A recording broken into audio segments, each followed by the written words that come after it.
Another episode of the Brown Water Banter podcast. I am Jared Seymour. My name is Joey Cates. And boy, do we got a good show for you today. We have Senator Brice Wiggins here, man. He's going to be hanging out with us, talking to us today about a few different topics. The outdoors, as we like to always talk about, but a little medical marijuana in the state of Mississippi. He's going to give us the inside look from the Jackson perspective. Pull back the curtain. That's right. That's right. We've had Shay over here to talk to us from the outside looking in. Senator Wiggins here is going to talk to us from inside. So before we do that, let's jump off and talk about our sponsors here, the people who keep the show rolling for us. That's Southern Magnolia Smiles, Dr. Robbie Williams right there.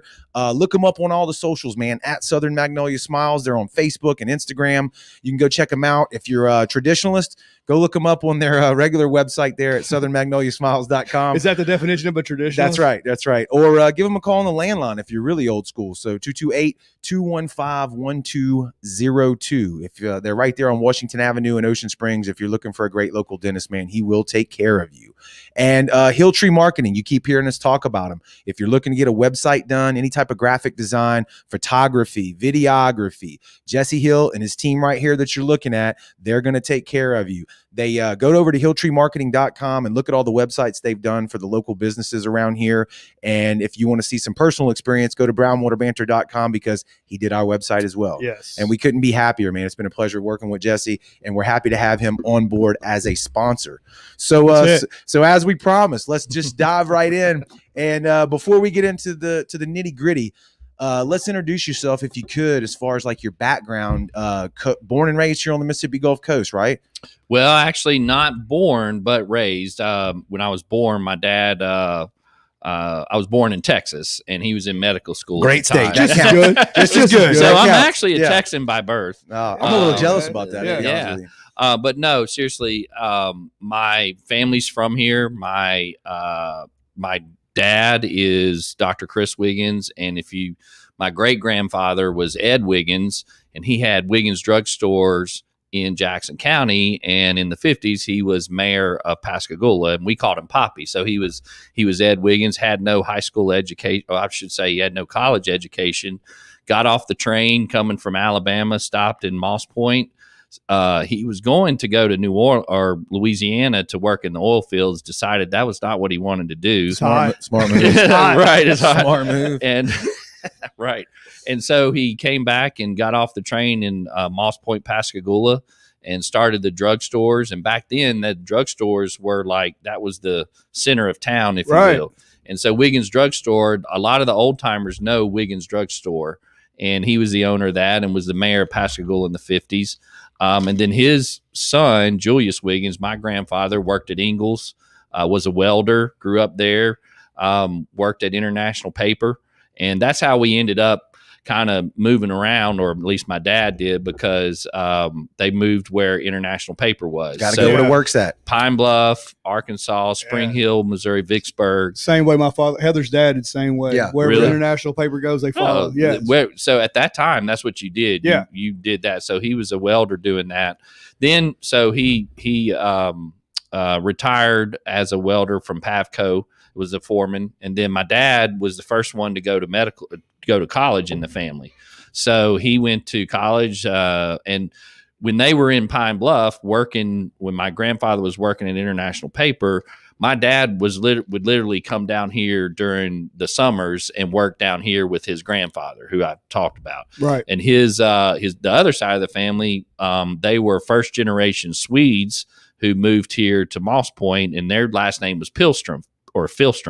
He was a paper hanger and a tradesman like that. So that's where we've been. And then just to kind of go even further, my great grandfather married Daisy Delmas, and if you know anything about Jackson County, Delmas is one of the names, along with Gaucher, Krebs, and LaPointe. So So that's who we are. So then about me, now that I've gone down that rabbit trail. but graduated Pascagoula High School in 1989. And I will point out that my junior years, when we won the state championship with Shane Matthews and Kes McCorvey and Frankie Godfrey and all those guys. So, no, I was in the band. I was. So, okay. I wasn't on the football team, but I was there. That still counts. I was there. That still counts. So then went to college at Tulane and spent a couple years in D.C. where I met my wife. And I can say this now because we've been married for 23 years, but we met in a bar up there. Sweet. So good things do happen in a bar. Came down, went to law school at Mississippi College in Jackson, and she came down and went to business school there. And then, we started our careers, if you will, and started practicing law, and then spent 10 years as an assistant district attorney for Jackson, George, and Greene County, putting felons away, Right. trying cases to juries, representing the people there. And then I ran for the Senate, and we can get into that because it's a story in and of itself. But we have two kids. Landon, our son, is a freshman at Ole Miss, so we just took him up there. I guess I'm supposed to say hotty toddy at that point. Hotty toddy. Yeah, that's it's hard to say that's what- sometimes, but yeah. That's what I'm supposed to do. And then our daughter's a junior at Pascagoula High School. So we old Rodolphich, man. He was our old ball coach back in the day. Man, Was really? also- He was also on the show too. Yeah, he's been on the show too. Oh, yeah, you got to give me some stories then because he's a good guy. He is a No, very good guy. Wayne's been great. We've had a good working relationship. I consider him a friend. When we first started, we had some back and forth, but it's been great, and he's done a really good job. I don't know if I know anybody that's more dedicated to their And job. He's calmed down a lot since junior high, ninth grade football. Tom will do that to you. He's done that. Well, gosh, he's got like 2,700 kids or He something does that. like Yeah, that. he does that. Yeah, he's a good guy though. No, Wayne's great. So, yeah, my daughter's there. So, that's who we are. Yeah, what we do. Yeah, Jordan in the comments said solid dude. So Jordan, that's Jordan from Jordan Matthew. Big shout out to Jordan.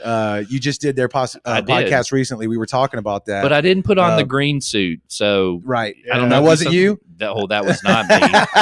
Dancing around with that bottle. I saw that. No. I saw the photos. But we love Jordan Matthew. Do y'all have a green suit? Do all that? No, we don't have a green suit. No, okay, they're better than us. They that's their thing. Yeah. But no, so we were talking about that's your background there, heavily entrenched in the Pascagoula community then for many generations. Coast, it sounds yes, like. Absolutely. Pascagoula is a beautiful town. I work over there. I work at Singing River Hospital. Oh, and, yeah. So I go over there every single day. Okay. That's right. I knew that. Yeah. So you do. And that's where my dad got his start. And I should have said that. He came back and my uncle was the orthopedist there for 40 years by himself, Dan Inger. So, I've heard. Okay. So you probably heard of him and all that stuff. So Singing River is big. Yeah. Yeah. So let's talk about running for the Senate in politics. How'd you make that jump from well, I guess we didn't even get into the fact that you went to law school first, right? Yeah. I needed to do that. Yeah. No, it was great. I think there was always, as cliche as this sounds, and I wanted to make a difference. And so it was always there. And as I mentioned, my great grandfather was mayor in Pascagoula. So, there's a little bit there. Look, my dad will say he's the first one. He wasn't into politics and all that stuff. So I wanted to make a difference. And when, in 2000 and I guess it was 5, was working in the DA's office, had been prosecuting for, by that time, 6 or 7 years. And like everybody, we have a pre-Hurricane Katrina and a post-Hurricane Katrina story. It's like 80 in BC. Right. You know what I'm talking about. So I enjoyed the job, was there. Hurricane Katrina comes. At the time, my daughter was 2 months old, and my son was 2.5 years old. And Katrina, being what it was, wiped out my family's home on the beach, or wiped out my family's home. We don't live on the beach, by the way. 5 feet of water in our house, wiped out my mother-in-law's house, and devastated. And Pascagoula was 70 miles from the eye. And, the the whole town was literally 90% underwater. So anyway, I found myself at a place where I never thought I saw myself. And that was in a parking lot, walking through an 18-wheeler of donated goods to find diapers for my daughter. Ooh. Yeah, that's tough. You know, you want at that time, certainly, but you want to provide for your family, and you want to do, you want to, she's 2 months old at the time. Right. And you want to provide. And if y'all remember, people were so good to us down here from giving stuff, and to know that we were walking through a donated goods for diapers, because we didn't have diapers. I didn't have them for her. Mm-hmm. It was something I never thought. So, and my son didn't, he was born in September, so we weren't able to give him a birthday either.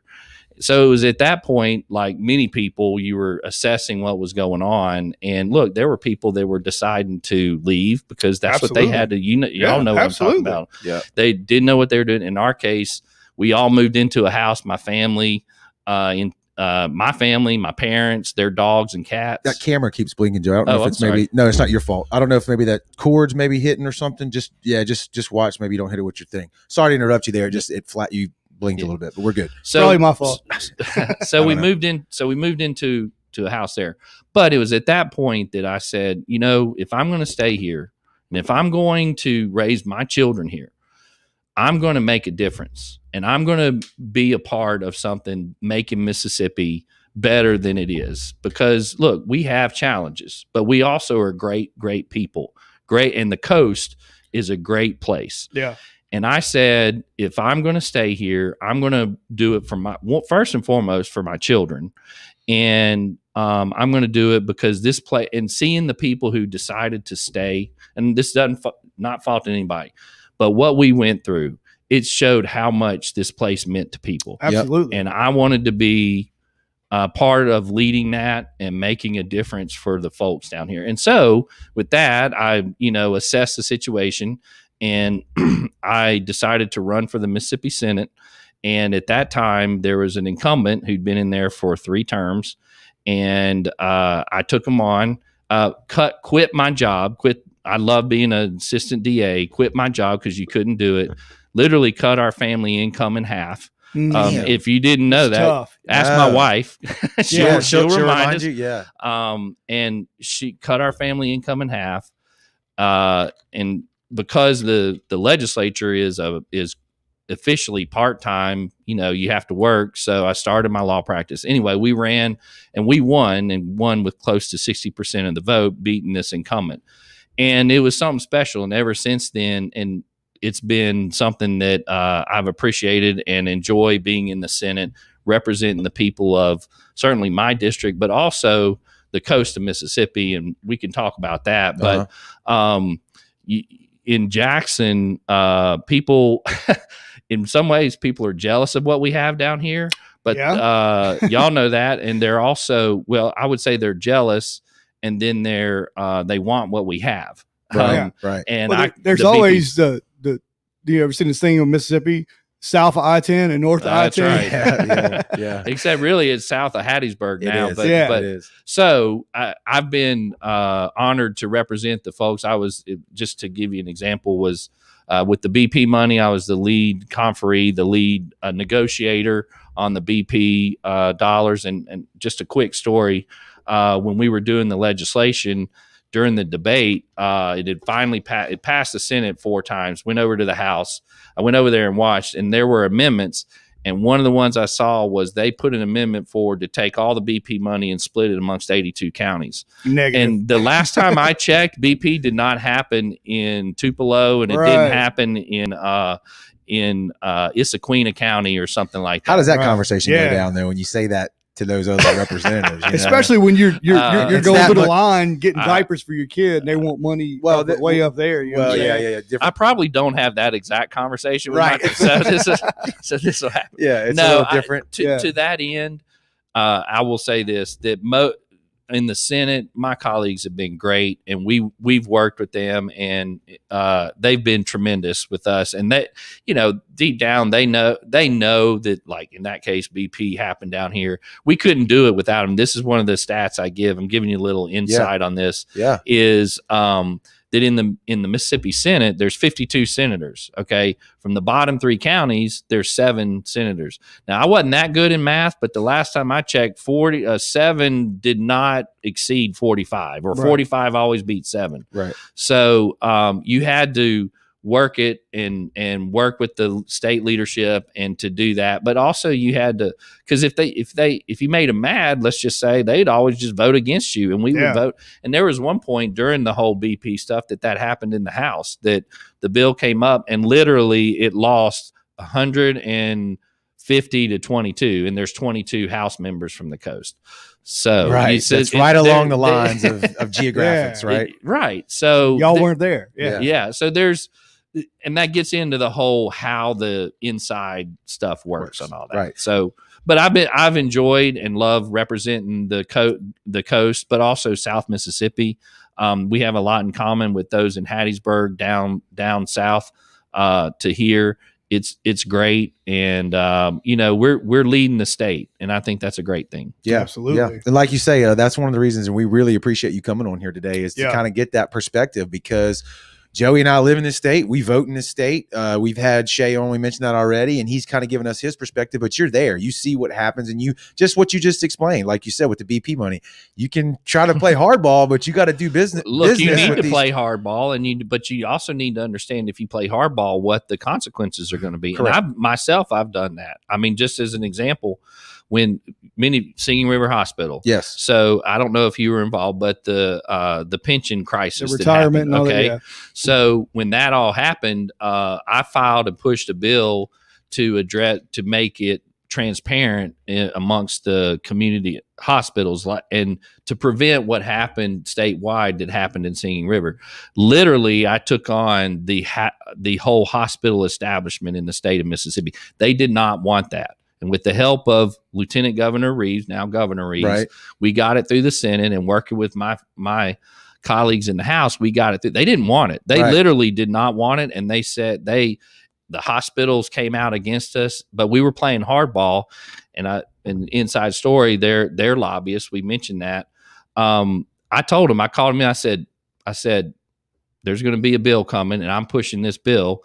And you can either, I basically said, get on the train, or you can get out of the way. Right. And they said, well, Senator Wiggins, hey, we don't think that's going to happen. And, we don't want to do that. I said, all right, fine. Yeah. And you know what happened? They got run over. That's right. So we had to play hardball at that point. So, but you have to understand what's going on with those type of things. Yeah. So let's go into, then we'll let that be the transition into we're going to talk about the outdoor stuff that you're a part of as part of being in the Senate. But let's start with. We want to talk about them snapper later. Yeah, we're going to get into the snapper, but let's talk about Initiative 65, because we mentioned Shay a couple times already.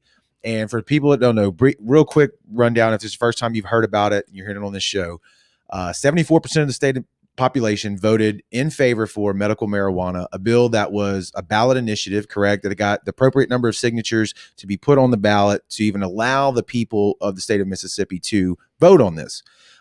Some of the critiques, I guess you could say, towards state legislatures was there were bills that were written in the past that never made it out of committee.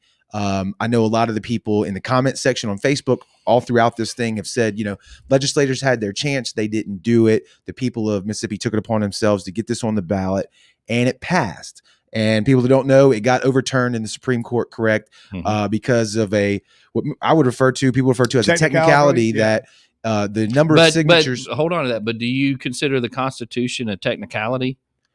No. Okay, but so then it's not a technicality; it's constitutional, and we can talk about that. Sure. But I've heard people. Let's start there, because that's the biggest point of contention. I've heard people say that it's a technicality, and I understand why people are mad. Right. But it's constitutional, right? And so just like y'all said, the Constitution is not a technicality. So to explain it from that perspective, and a little bit of background. My role in the Senate now is being chairman of Judiciary A. And just so you know, that as chairman, you're over all the laws, I guess, from legal matters and stuff like that. So what the Supreme Court said, they ruled it unconstitutional. And yes, Mayor Dobson was correct about that. That's correct. But what they said, ruling it unconstitutional, as I've told people, since 89, the judiciary has had the power to rule a law unconstitutional. Okay. And so when I look at that, what I see is our government working like it's supposed to. We have 3 equal branches of government, which is executive, judicial, and legislative. Okay. People may not agree why they said it, but what they said was it's unconstitutional. And so as Shay kind of mentioned, what happened was, excuse me, that the Mississippi Constitution guarantees the right to a referendum process. Okay. But it does not say what the rules of that process are. And it's up to the legislature to define those rules. And I should say every other state has some version of that. So California has a referendum process. I guess New Jersey does. But what their referendum process is in California is different from what it is in Mississippi. So in 1992, the legislature put forward the process by which the referendum should get on a ballot. Okay. And part of that was to say that you should get the signatures in 5 congressional districts. Okay. Because at that time you had 5 congressional districts. Correct. Okay. So and that's what they did when I say the Initiative 65 supporters, that's what they did. They got the requisite number of signatures pursuant to the process. Okay. The mayor from Madison filed the lawsuit to challenge the constitutionality of that, which anybody can do. Okay. And so what they ruled was that because Mississippi now has 4 congressional districts, that 1, the math didn't work out, and number 2, it violated the Constitution because the process by which we put the referendum there, it goes into the Constitution. So it was a matter of what was constitutional and what was not.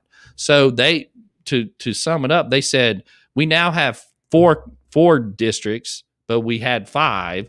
And because you did that process, it doesn't work and it's unconstitutional. So it's now in the legislature's hands to do that. Right. And so that's why I say that it's and I realize that's very technical, but that's the judicial branch checking the other branch. Correct. Of that. And that's what makes our country great, is the checks and balances that we have in this country. Well, I think that what was weird though is since 92 we had multiple bills, right? Yeah, and then I agree with this is the first one that says, "Hey, you know what? You're right. Let's trump this." And I also want to say one thing real quick too. We realize you're one person, large machine, right, so you're not here to answer for all of this. That's right. For the last 20 years, yes, right, or even right now, right? I mean, you're one out of you're part of the team. That's right. You're just our voice, so we respect you in that regard. And to that point, let me say this: since day one have said, shame on us, the legislature. Okay. I said it because we didn't do it. And actually, I think it was, I think Dave Elliott actually asked Governor Reeves after all of this. Dave asked him, said, when you were lieutenant governor, you had bills, because they're the presiding officer, and you had bills doing this and you didn't, quote, let them out. And he said, yeah. And he said, that was probably wrong. Okay. Yeah. That was wrong. But in our defense, to a degree, let me say, literally every year there are 3,000 bills that get filed every single year. Okay. And you can go back and look at the numbers for the last 10 years and they're consistent. And every year about 300 of those become law, and half of those are appropriation bills. So really you have 150 bills that become law, and some of those, the laws get taken away. And the system itself, okay, we're based on a committee system, and I've talked about the committees, is set up to literally kill legislation, okay? we don't need 3,000 laws, okay? Right. Particularly as limited government folks. We don't need 3,000 laws. So it's set up to kill legislation. So why did those bills not get out of committee? I can't say going back, but what I can say is that yes, there was probably the belief within the legislature that, that was going to, it wasn't something that needed to happen. But a lot of times it just doesn't get the support and the push, because remember, we're making laws for literally 3.2 million people in the state of Mississippi, not just 65 people down on the coast. Can I, for clarification, when you're referring to the bills dying in committee, are you talking about the ones that would fix that congressional district issue? Oh, that's the ones you're talking about? Well, I was also that and the medical marijuana, the marijuana side of it. Okay. Yeah. So both. My understanding is there were ones, I'll say this, actually in the opinion written by the Supreme Court, they actually said there were 7 bills over the last couple of years to fix that process, and we didn't do it. Okay. And shame on us. They said it. Read the footnote. By the way, if you read the opinion, this is what us lawyers do, by the way. Okay. Fun stuff. Y'all love paperwork. We do. That's what we do. If you look at it, so it was a majority opinion, and as lawyers look at the dissent too. And it was a robust debate between the majority and the dissent as to what we're talking about, the 5 versus 4. And because just like Shay and them have said, they did the process, and how do you interpret what the legislature did? Okay. So it was a backboard. So that's why when I asked the question, no, I don't see it as a technicality. I see it as constitutional. Now, we may not like it. I get it. And I understand why people are upset. I understand why people like Shay, who put their reputation and all behind it. But when I look at it, I see the Constitution working, and I see our Republican democracy working. Democracy ain't pretty. No. It ain't pretty. Yeah. But you know what? You want to be in Afghanistan right now? Absolutely not. Okay. We are a country of laws, and we are a country of Republican democracy. By the way, not pure democracy. Correct. Okay? Constitutional republic. Right. Yes, constitutional republic.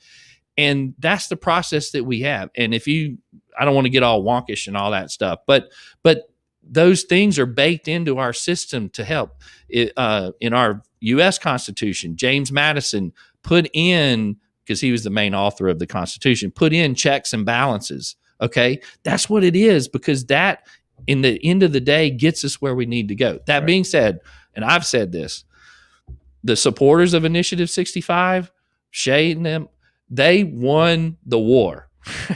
You won the war. Yeah. Because if you didn't have Initiative 65, I will sit here and say that I don't think the legislature would have done it. And he was right that we're looking to go, you know what? 75% of the people voted for this. And so we, the legislature, better do it. And understand that's how referendum processes work in other states. And let me say, we had one way, but there's different. I was talking about the rails and the parameter. So in some states, you can have a referendum process, and then the legislature can only adopt it if they do it. In other states, the people can can pass it, but it can involve budget items. Correct. And then in other states, they can do it, and then the legislature can come in and do an alternative, which is what Alternative 65 was. Right. And so which a lot of people didn't like. A lot of people didn't 65, like. Hey. Seemed a little sleight of handish. But now what has happened with this is that the process by which a referendum can get on the ballot is no longer existent. So if we today, as we sit here, there's no referendum process. Right. Okay. So there's no way to get it before us. And so that's got to be decided. I mean, if legislature was really bad, we wouldn't do it. And we go, you know what? We don't care about the people, and we're just not going to put something in place. Right. But I don't think that's right. And we shouldn't do that for obvious reasons. So that's why you've heard talk about what should be in the special session called by Governor Reeves if he does it. And that's why Governor Reeves has said that process is complicated, and actually it would have to go on the ballot next year. And I'm not really sure about why that is, but you're dealing with a process. And honestly, there's probably more debate about what that process should look like than the medical marijuana at this point. Okay. So I don't think we've even touched on that on what Shay's the times that we've had him on, we got to fix the ballot process as well as Right. Correct. revisit whatever the new version of 65 is. That's so right. both of those would be an issue y'all would contend with in a special session, or would it wait till the next session? Is that what you're saying? Next year? Yeah. So a lot of people, so I should understand this as well. So under the Mississippi Constitution, only the governor can call a special session. Okay. And I was actually speaking in some place recently, and they said, we want you to go do this. And I can't remember. I think it may have been some other stuff. We want you to do it. And I said, I'm with you, but we're not in session. Yeah. We're not in session. The legislature is only in session for three to 4 months at the start of the year. We can't do it. We just can't do it. And so the governor, to do something, it then becomes up to the governor to call a special session when you're not in those first 4 months. Okay. So because there is such a overwhelming support and a call for something to be done on Initiative 65, that's why pretty much every legislator I know is open to doing a special session. By the way, to do a special session, it costs at least $50,000 a day to have a special session. And if it goes on and on, you're getting into the millions of dollars just to have a special session of taxpayer dollars. Mm-hmm. Okay. So we don't have to have a special session, and that's up to the governor to decide. So, but people are willing to do it. Like I've said, yeah, let's do it because that's what the people want. So it's up to him to make that decision. On the initiative process, he has said because of the complicated issues with it, we would not do that in a special session this year. We would do the medical marijuana. Then that issue will come back in January and us just go through the process of how we're going to do it. And I do think come January, we're going to have to do that, come up with the referendum process. Is it as simple as just fixing the congressional districts? Are y'all confused yet? No, I'm with you. I'm with you on that. I'm Is it as simple as just changing the 5 to a 4? 5 to a 4? Yeah. That would be the simplest. Okay. But I will tell you that within the halls of the state capitol, nothing's ever that. Do they smell blood in the water? It's like the sharks are circling. Well, kind of a thing. We can change it up. We can make it how we want. Yeah. We can fix it. Let's change it to where we want. You got that? Oh, we get to do what we want. We're a little now. cynical if you haven't picked. No, I don't know. But you know what? You're with the majority, certainly the super majority of people. I think it's healthy too. Yeah, it most definitely is. But to your point, yes, you got those that like, we get to.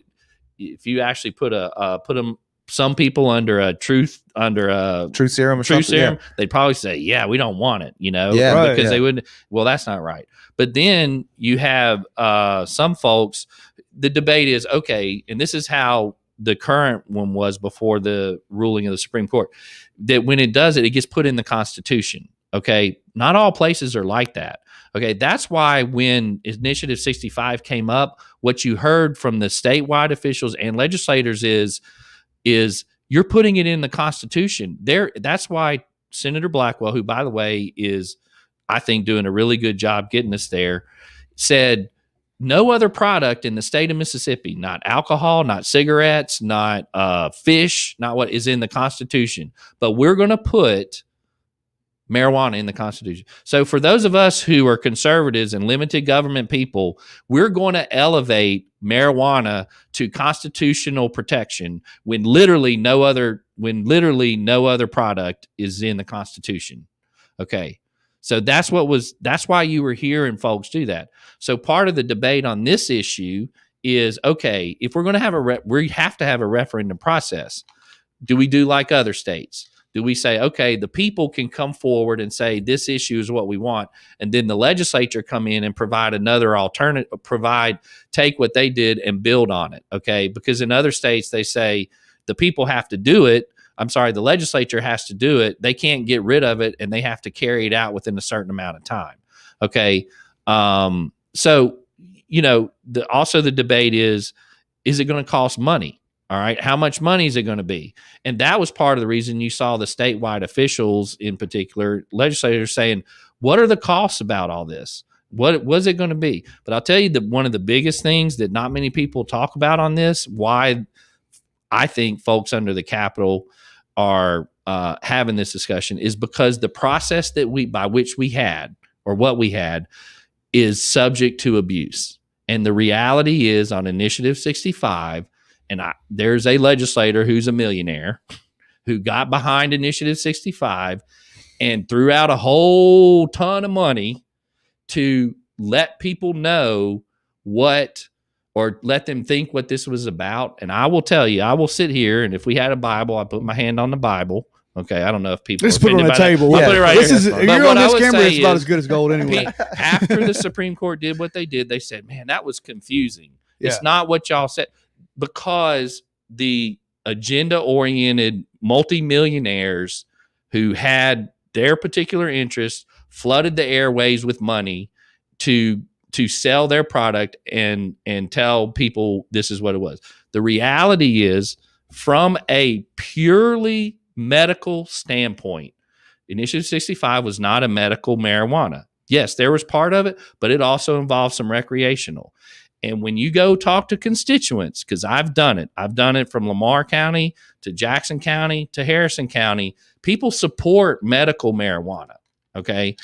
But not as many people support recreational marijuana, okay? So legislators who understandably kind of understand this more than maybe the average person see that and feel like that the people weren't told the whole truth. Okay. And we don't want that. If we're going to do the process, and I will sit here and say this, we're going to do a referendum process. I don't want it to be abused where multimillionaires can influence people with the wrong information. It needs to be truthful, and it needs to be transparent, and it needs to be upfront. Does that make sense? It does. It does. Why would that particular legislator have done that with spending the money that way and then put it in the initiative side of it rather than the legislative controlled side of it? Because if it don't make dollars, it don't make sense. That's right. Well, I guess he had a free market. He was going to open his own business, and yeah. And so if you go back and watch during this past session in the House of Representatives, it broke out on the House floor, because I can't remember exactly the Senate.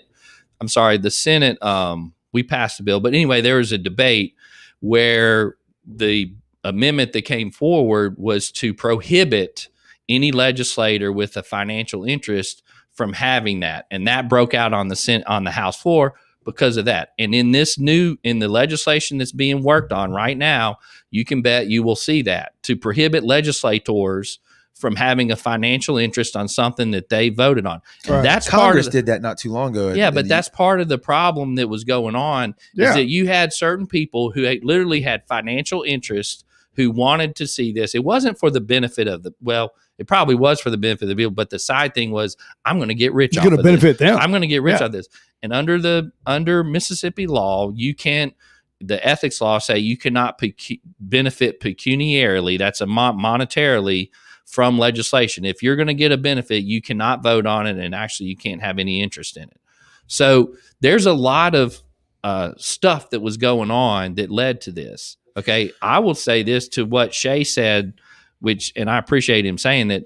Now that we got through all that, and now that the Supreme Court did what they did, and like he said, the Senate has had hearings, and I serve on the Public Health Committee, so I've been in part of those hearings. I've seen, in fact, I've been to all of them, and we're working through the process. We've got a bit, as he said, I agree with Shay.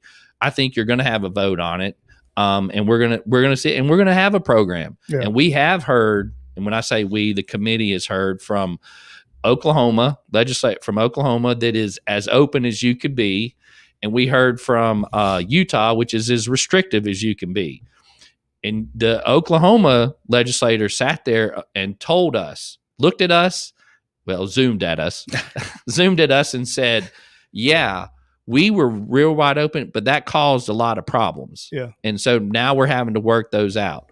The Colorado came forward and said, we started out medical, and I should say this. We had testimony before us that said literally every state that has done medical by referendum has gone recreational. Okay. Which is why I pointed out during the hearings, like, why are we just going to do why are we just going to do medical? We might as well, because we're going to be back here 5 years from now. Here's the other thing. Every one of them said, when you do marijuana, you're going to be back here next year and the year after and the year after and the year after, because bills are going to be filed that you're going to have to do. That's a reason why you don't put it in the Constitution, because the Constitution is set. You don't change the Constitution unless it's, the big deal. In our U.S. Constitution, you can only do it through the amendment process, okay? Because once it's set, and that's why you saw these folks coming out saying, hey, we put in the Constitution, we won't be able to touch it, because it's not just us, it's folks who support marijuana. Something's not going to be right. We would have to do an initiative process every single year, which is very difficult.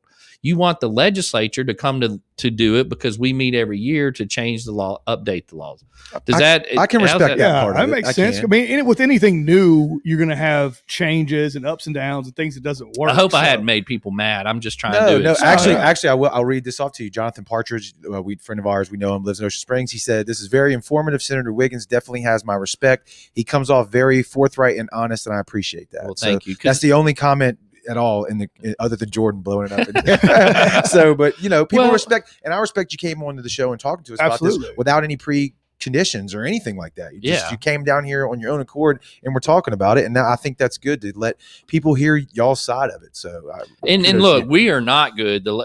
And please don't get me wrong. Look, there's probably people sitting up in Jackson going, yeah, we don't want 65 just because we don't want to do it. And people don't want marijuana, and all that. I get it. That's there. Yeah. But, and like I said, that Initiative 65 has won the war. Because if you didn't have Initiative 65, we wouldn't be talking about it. And it'd probably be a couple years. Right. And shame on the legislature. And I think that would probably be the case. And honestly, things get tied up in the partisanship, to be honest. And as I think Shay said, this thing is it's not partisan. If anything, it's more of a generational thing. Yes. And we don't have to talk about it, but on the generational thing, I'll say this: on the flag change in Mississippi, that was driven by the young people in the state of Mississippi below 35. Correct. And I have the data to prove it. Yes. If you talk to, the emails and the calls that I got were from that supported it. They ran probably 80% when you got 35 and younger. Even 40 and younger. Well, plus we had corporations going to box the state of Mississippi out and not allow us to host things. I think a lot of people were really sore about how it went down without a vote process. I agree with that. But it was something that needed to happen. But that being said, and I know I probably pissed a lot of people off saying that, but I have a lot of friends on both sides of that. But the numbers don't lie, and the numbers were that the young generation, I say the younger ones, y'all's generation, wanted to see that happen, and that's just a fact. And I think that, yes, in the legislature, you have some of the older fuddy-duddies, if you will. Right. And I respect people. But look, it's changing, and that's why you have these processes. That the referendum process is a check on the legislature. Okay, that's why the Mississippi Constitution guarantees it in the Constitution. Mm-hmm. But so anyway, I could go on and on, but I think you see that you made the point. You see the changing of the guard where it's like, the older people still, stuck in stone, right, and the younger people saying, hey, let's try this. You know what I'm saying? Yeah. Preston Emmons in the comments says he respects your view. So thank you. Everybody's pretty positive on that. And I want people, because that is our job we're quote representative of the people, but in my case, it's 50,000 people, but, of all ages. Yeah, that's right. Of all ages, but you need to be talking to your legislators and your senators. Look, and this may be wrong, but I get this way. People go, people will complain, well, you don't listen to it. I said, look, you can't say you can't get in touch with me. I'm on social media. I'm on Twitter. I'm on all the socials. Yeah, you're on Twitter. I got email. I think that's the first time I came across you. You're very active on Twitter, which is you like tweeting. It's kind of weird because no one around here. I mean, people don't use it a lot. It's a really good platform. There's a lot of bad shit on it. It is. You're very active on Twitter. Kudos to you for that. Email and all that. So, but that's where the people need to hold us, our elected officials, accountable. Okay. And I think that's why. So what Shay and them are doing, I think, is a good thing. I think more participation in the process is a great thing. And I think, but you also have to, I think, understand how the things work. I filed a bill this past year that it didn't go anywhere, but I filed it to require schools to teach how the government works, because I really think people have either don't know how it does or how it interworks. and it's caused a lot of problems. They have no idea. I thought that was I just thought that was a thing that was taught. Like that has to have a bill. Yeah, believe it or not, you do. But that blows my mind. You got a bill for everything. Yeah, what was the TV show? Yeah, it had Schoolhouse Rock. Schoolhouse Rock. Yeah. How a bill becomes law. That's right. But in the separation between federal, what's called federalism, and federal law and state law. Okay. And really the federal, I don't want to get into all that, but the federal government can only do certain things, and everybody thinks that, so that's a whole nother. That's a whole other thing. Yeah, that's right. Let's slide over into a less. So I hope I helped on some of that. You did. You did. Back and it's good to see both sides of the story, because we had Shay in here and he had his side. Now your side, and then when we melted. But maybe you can help me, because I've talked to people, but some people just don't believe that the legislature at this stage of the game is trying to get a bill. And I'm telling you, we've been working since that Supreme Court opinion. I just think people just got when all that came through, and then all of a sudden it was cut at the last minute. I think people just got a bad taste. I don't remember if we said this before we went live or when we were talking before, but you said a lot of your time is spent trying to fix what did you say? The perspective. I said 50% of the time is misinformation. It's misinformation. So I think the perspective outside looking in is that the legislator had the opportunity to fix the referendum process, didn't. And that's had the opportunity to write a medical marijuana bill on their own, didn't. Correct. People took it upon themselves in a number, 74%, that you do not hear of in politics. Landslide. That's right. Even with the initiative or the alternative on the ballot, which was super confusing, my Mississippi people figured it out and they voted for it. And so it's a bad taste whenever you brought up at the beginning of this conversation, is it constitutional? And in black and white terms, it is. However, not having an appropriate way for the referendum to work, with there not being 5 congressional districts, does not sit well with the everyday Jew voter. Right. And it does not. And to your point, why was it now versus, and you had all these other ones. From the legal explanation that I know about that is because the mayor of Madison, before it went into enacted, she filed the lawsuit on things like voter ID and all that. Nobody filed the lawsuit at that time before it went in, and so time has passed. I even was with I even saw the Chief Justice, and he made that point. He said, "Look, it's been years, and there's just you can't go back on it. You can't." But what she did was filed it right away. Right. And let me say this: that was because of the zoning provision in Initiative 65, and that's what's. And I will say this: I was on there. The zoning is as literally as local as you can get. And what Initiative 65 did was literally took that out of the hands of D'Iberville and Pascagoula and Ocean Springs and Biloxi and put it into the Constitution. And that's what got people, and that's what the Supreme Court said gave the city of Madison standing to challenge it. And that's why you have in my opinion, you have a process in the legislature to work those things, because I guarantee you that would have been discussed. What was her, when you say that about zoning, does that mean that someone could have opened up a medical marijuana dispensary in a state municipality could not have prevented them from doing it in a specific area? Yeah. So to give you an example, exactly. So under Initiative 65, they could have opened up a dispensary or some medical shop literally next to a daycare or a church. And my question is, and the city could not come back and say no. Okay. And I read that language. Why was it written that way? I don't know. I don't know anybody on the floor side of it that would have done that. Yeah, it's kind of like a bar or liquor store or anything like that.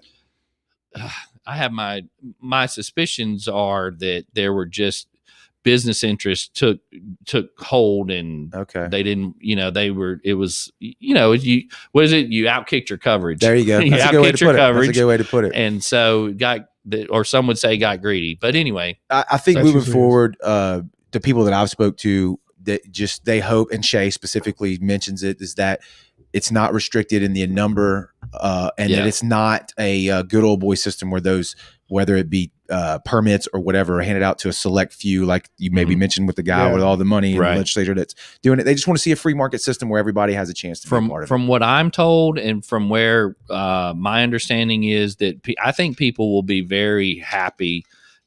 Nobody gets every single thing they want, but I think it will be very close to Initiative 65. And but it also, I'll give you another, for instance. So when we had the hearings, one of the supporters of Initiative 65 stood before us and said, one of the mistakes we made with Initiative 65 was we put it all under the Department of Health. He said that was a mistake, because the reality is that the Department of Health doesn't deal with revenue. That's the Department of Revenue. Okay. So what you're most likely going to see in this bill is you're going to have the Department of Health, the Department of Agriculture, and the Department of Revenue dealing with the three separate entities that deal with that in state government. Because the Department of Health, they was very honest, and they said, and I think they did a good job trying to do it, but they said, we don't deal with growing a crop. Or where the money goes. Or where the money goes. He said, we don't deal with that. So that was an example of, how Initiative 65 was could have written. been fixed. But I would argue, let's put the positive spin on this. That's the checks and balances that now, guess what? We get to come back and fix that, and they will be fixed. Well, let's use this as an opportunity for the legislature to shine and write this bill. Write it up. And if you don't like it, I'll be out on the boat somewhere. There you go. Right. I thought we were going to talk about Snapper. We are, and I wanted to slide into that because that's not a conference topic that has any heat to it at all either. Yeah, right. Somebody in the comments asked this, and maybe we could touch on it just briefly here. Who is this? David Farrell asks, not to change the subject, but how has the lottery money helped, and where is it most of it going? Great question. Right. So I'll tell you so first of all, I've been a supporter of the lottery, but as so many things in Mississippi, you wonder. But when I really knew that we needed to do something was I'm Saints fan. I will say I'm Saints season ticket holder for many years. Love the Saints. And my friend and I, we would go over to the games, and he'd go, man, we need to stop in Slidell and get lottery tickets. Daiquiris and lotto tickets. Daiquiris and lotto tickets. And literally, we stopped in. I walked in. We stopped in the Slidell exit to the gas station, walked in, and there were 5 of my constituents in there buying lottery tickets and all that. You either go to Florida or Louisiana. Yeah. I said, guys, this is where people are going to do this. Right. So the lottery money has exceeded all projections and expectations. And we passed it. And last year was the first full year. We said the first $80 million goes to roads and bridges infrastructure. And then after that, it would go to education and particularly early education. And people really thought the max we could get is $80 million. The first full year was $120 million. And everybody seems to think now that that's going to be where it won't go below the $80 million. We're going to continue to go up and up and up. So the lottery money the lottery's been a success. And by the way, that was done by the legislature. Yeah. After many calls, as we should. If you want to know about, it was 20 years ago that the voters actually voted to allow a lottery and change the Constitution, but it took 20 years for the legislature to actually implement it, which is a sad thing. Right. Yeah. And that was one of the things that I support. I said, the people voted for it 20 years ago, and y'all sat around and didn't do it. Anyway, so the money's going to roads and bridges and to education, and it's looking really good. And gaming is up as well. Absolutely. Sport betting is killing it, especially it down here. 75% of that roads and bridges money could be used in Jackson itself. The whole area of Jackson could have all of it up there. Very, very That's bad. right. What do that red clay? What do they call it? Whatever the clay Yazoo is. clay. Yazoo clay. Yeah.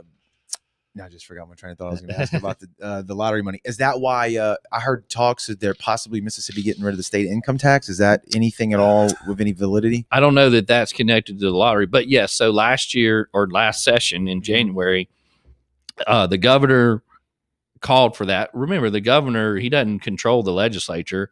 And so as Republicans, we thought that was a good idea in concept. Well, then the Speaker of the House, without telling the Senate leadership and without telling fellow leaders that he was going to do, unveiled this bill. Well, the reality was that bill actually increased taxes by 21 taxes and all that stuff. If you just pull away the income tax, that's you just taking whatever it is, $30 million out of the state budget.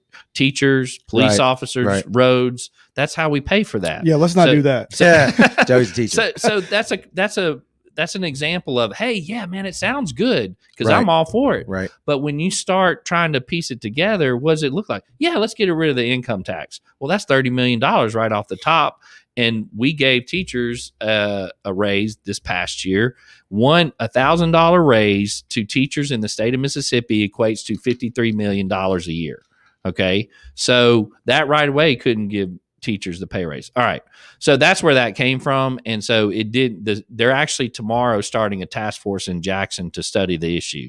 And so you may see that coming forward. Okay, there you go. There That's right out of Jackson, right there. So at least a less controversial is the word I couldn't come up with earlier. Topic of snapper fishing. Yes, you're on some of the committees that deal with that. Yeah. Conveniently enough. Yes, and DMR and all of that stuff. Yeah. So it's good. Right? There was no fighting in any of those debates. Oh right? no. So first, let me say I did grow up. I fished and all that. I would not consider myself an angler of any. In fact, whenever you'd go fishing with us, you'd come back without anything. So, but we do Besides a good time. we do gig for flounders and all that stuff. So that kind of stuff. But yeah, so I was my first term, I was chairman of Ports and Marine Resources, which has jurisdiction over that. And I continue to serve on the committee. And at that time, that's when the whole snapper was raging, and actually co-sponsored the bill that extended the state boundaries to 9 miles. Back to kind of what we're talking about, we did that as a state, right thing to do. But you know what? The feds don't have to recognize that, right? Okay, they don't have to do it. It takes guess what? An act of Congress to do that, and Congress hadn't done it. So we can do it all we want, but Congress doesn't recognize it or whatever. Mm-hmm. There's been some agreement on that. So anyway, point being is that's when that was going on. And at the time, Jamie Miller was the director of DMR. So we worked with him to try to get a handle on the snapper issue. And if it comes down to about data, and I'm sure there's numbers and all of that. And as is so much the case, what goes on in Washington, they have this perspective and they don't see what we're doing down here. I'll give you, for instance, speaking of Katrina. So the flood insurance program, which we all had, nobody around here had flood insurance at Katrina. Okay. But that's a federal program. And after Katrina, there was some folks in DC trying to get rid of the program. And I called them because I got an email as a senator and they said, oh, all you people down there, those are all second homes and mansions and all that. Yeah. I said, have you ever been to the Gulf Coast of Mississippi? No. He's like, that's what they got down in Miami and all that. I said, dude, this is the perception that they have up in DC. Yeah. Crazy. Okay. So I was like, dude, you need to come down here. So my point is that it's how that inner workings happens, but the feds see it one way. And we had to we had to create the program to get them the data so that we can argue the data and say, look, y'all are wrong. Because here's what our data is showing. And from my understanding is it's been anglers and fishermen and everybody's been really good about all of that. Because it's the Tails of Scales app. Yeah, that's right. Yeah. So if you don't know what Tails Scales app is, if you go snapper fishing, you got to put your Mississippi boat number in and you got to tell us what time you left, what dock, how many fish you caught, blah, blah, blah. And that goes to the quota. And then the quota, they look at and say, okay, snapper season stops or starts or keeps going. Right. And there's as chairman, there's it was set up by Congress. There's a group that Louisiana, Alabama, Mississippi all get together. Right. And it's with NOAA and all that. And those were very interesting. There were some fights going on. Oh, that was a bloodbath. Yes, that's right. So we've seen it. Some other issues on that. Actually this past year, the CMR, the DMR commission, the commission that actually set out all the regulations. Well, and when I say we, I mean the Coast delegation, House and Senate, changed the law that now they are advisory. Okay. And that's actually because what was happening was the commission would get involved. They would either not make decisions but got too political or whatever. So now DMR answers directly to the governor, not to 5 bureaucrats somewhere in that regard. They make recommendations, but that's it. So we've changed that. Another issue is over my way. You got the Pogey. You got the Pogey plant. Oh, I smell it every morning. It ain't every morning, but the wind's got to be blowing the right way. But that's bad. How much money are they making off of Pogies is what I want to know. Apparently a lot. Because of snapper season. Damn. apparently, well, Pascagoula, that's what it's about, when you wake up. Just kidding. But you got to smell the paper mill and the pokey plant. Yeah. It Yes, was It's awesome. an assault to the nose. it's in the blood. So you have that, and of course, there's always a debate about, you get the environmentalists, and then you get, the mile limit offshore and stuff like For that. pooling and all that Yeah. stuff. Yeah. So, and then there was the Cat Island issue about fish recreation, seine nets at Cat Island. So that's where actually that stuff. So yes, we've dealt with that in the issues in committee and doing that. So that's y'all up there doing the work, man. Yeah. It ain't all like it's a hard job. it is. Man. It is because, like you say, you can never make everybody happy, right?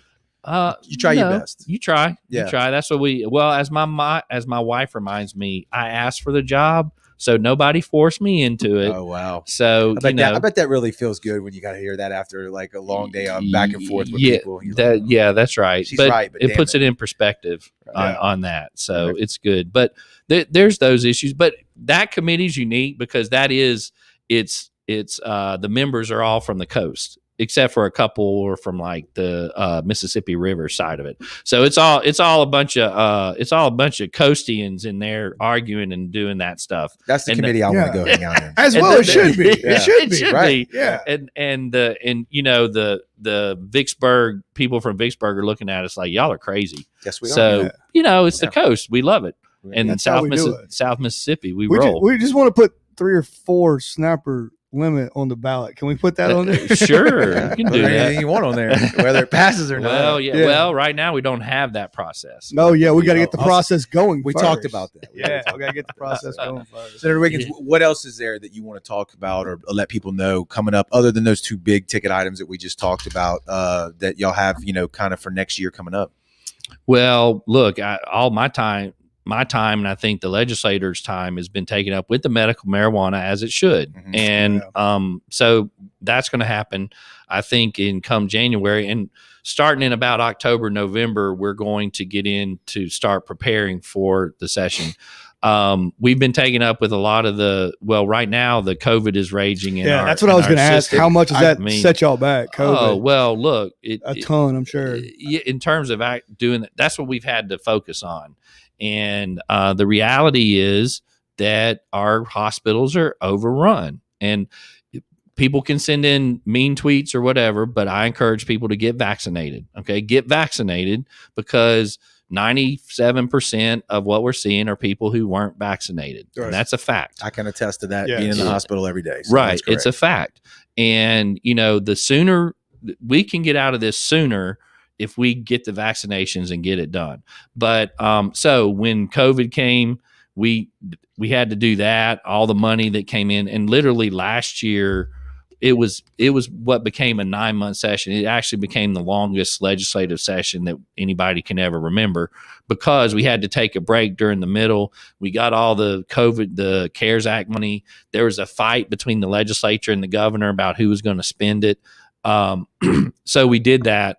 We got that settled, and now here we are. But now our hospital systems, we've been asked about how we can encourage nurses, because the reality is, if you're a nurse, you probably know they can go and make, I don't know, $170,000. Hawaii and it's crazy how much they're paying traveling nurses. It's not even close like to what $5,000 a month or something like that. I mean, a week, $5,000 a week. Yeah, I mean, they're doing that. So we've been talking about that, and so I think you'll see some things come up about that. The good thing is that we're in a better financial state than we've probably ever been. Part of that is the stimulus, that we had. Part of it is, I would submit, is good planning by the legislature and the governor and lieutenant governor. We have money in the rating day fund that we can use.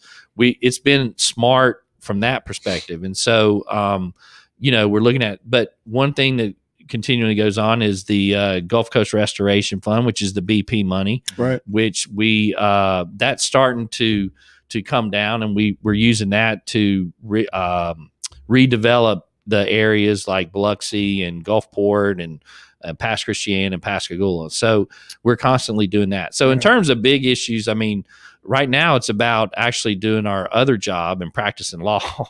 And kind of doing that stuff.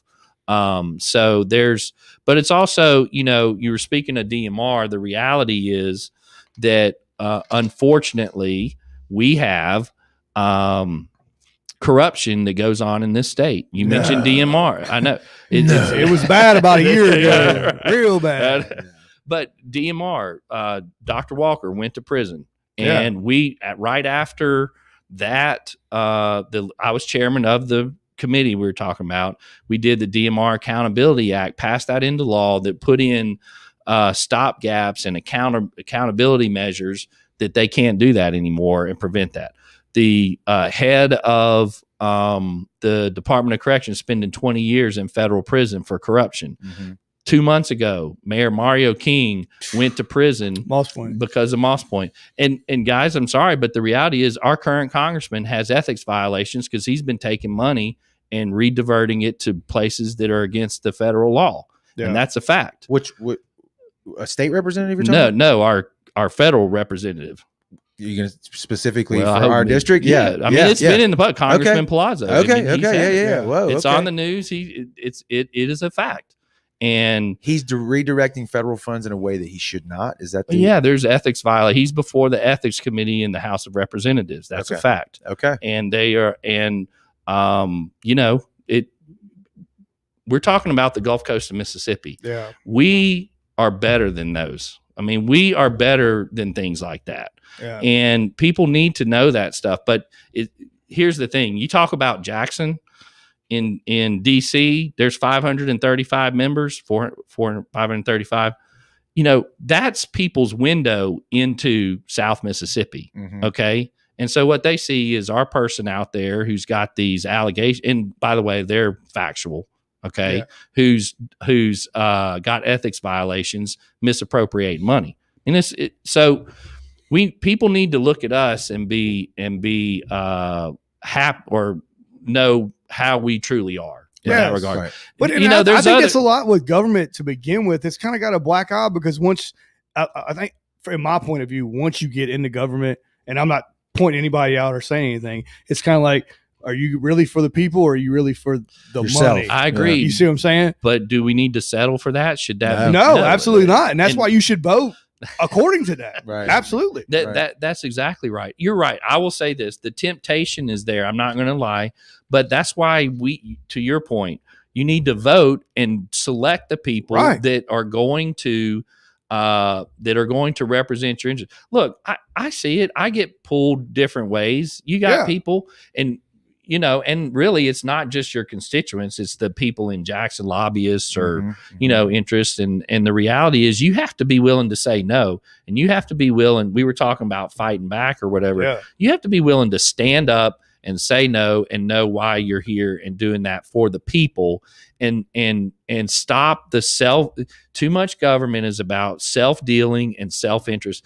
And to your points about why people are mad about what happened with Initiative 65, because they feel like people weren't looking out for them. Correct. Yes. And when you have the Commissioner of Corrections going 20 years, when you have Mayor Mario King going for federal prison, when you have DMR, the director, black eye, when you have the congressman who's being charged with these violations, no wonder people are upset about sheriff of Ocean Springs. Huh? The former sheriff of Ocean Springs, Jackson County. Mike Bird. Remember that whole big thing? No, that's right. I forgot about that. Yeah. That was a lot of that's why people are frustrated with government. Right. And I'm about rooting that out and minimizing that. And I've done that since I've been in the legislature because just like the Dmr Accountability Act we did. And it hadn't happened. The reality too is Mississippi tends to have some of the laws that allow us or don't have enough laws to protect us against that. And so we need to be diligent about that stuff. But it's your taxpayer dollars. It's all that. And it sends a message because the reality is that's a public office. It's not Senate District 52 is not Brice Wiggins' office. That is, I'm leasing. I wouldn't even say I'm leasing. I'm just using it right now. I'm there because the people selected me to be there, but that's not my office. The next person comes behind me, that'll be them doing what's the will of the people, or they should be. It's a public trust in that. The governor, they're there, they're renting it, if you will. Correct. Okay. And so when people don't have trust in that, then we lose the foundations of our society. Why does America as a whole have the respect it does? Because we have laws, we have standards. Again, look what's going on in Afghanistan. That's why people are getting on planes and jumping off of them, because to get over here. Exactly. And setting aside how that happened, the fact is, places like that don't have what we have, and we have to, but they don't trust the government. The government's corrupt. I'll give you another, for instance, Venezuela. So Chevron, I represent Chevron, and part of Chevron, to get where you high up in Chevron, you have to go to all around the company in different places. Mm-hmm. And I was talking to one of the previous refinery managers. He was in Venezuela, and he told me he said it was unbelievable how corrupt they were and bad they were. But they were, there's things they have to do to actually just drill oil because they're so corrupt. And I'm not casting aspersions on Chevron at all. No, I'm saying that's what he said. There's hoops that's everywhere. Through, he said it's in America. They know that's why people invest in America, because they know we have legitimacy and we're on the up and up in general terms versus other countries. And stuff like no that. Boundaries. Well, like you said, limited government, freedom of speech. That's right. All the Second Amendment, America, all stuff like that. Yeah, America. Bacon and red, white, and blue, and cold beer. Love it. That's right. Senator Wiggins, it's been a pleasure to have you here great, today, man. Thank That y'all was a very really much. great conversation. Yeah, like the comment section reflected, people appreciate you coming on here and giving us Jackson's take on everything. You're what you see in Jackson, I should say. Yeah. And that means a lot to us and to people of the Gulf Coast. And we appreciate it, man.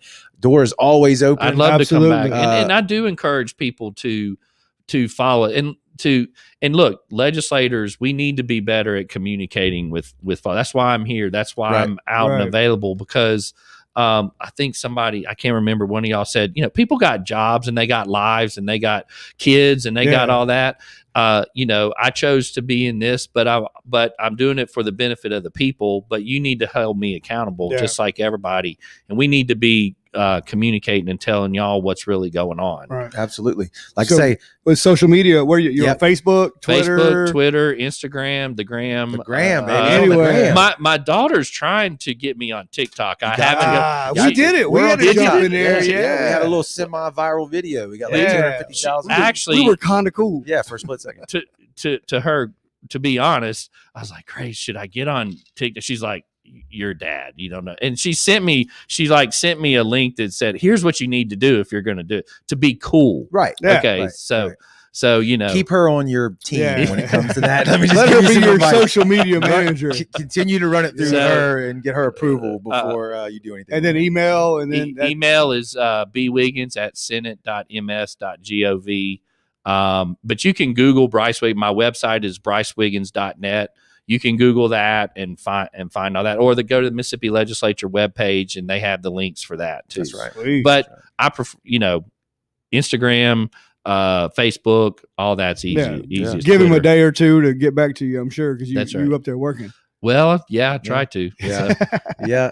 Like we say, doors always open, especially after you all go through that next session earlier next year. If you want to come on, and before that, whatever, just let us know. Great. Thank y'all. I appreciate what y'all doing. Absolutely. Appreciate it. It's been our pleasure. Thanks everybody out there in the social media lands, all the people in podcast land listening on the replay. We appreciate y'all, man, and we will see you on the next one. Later.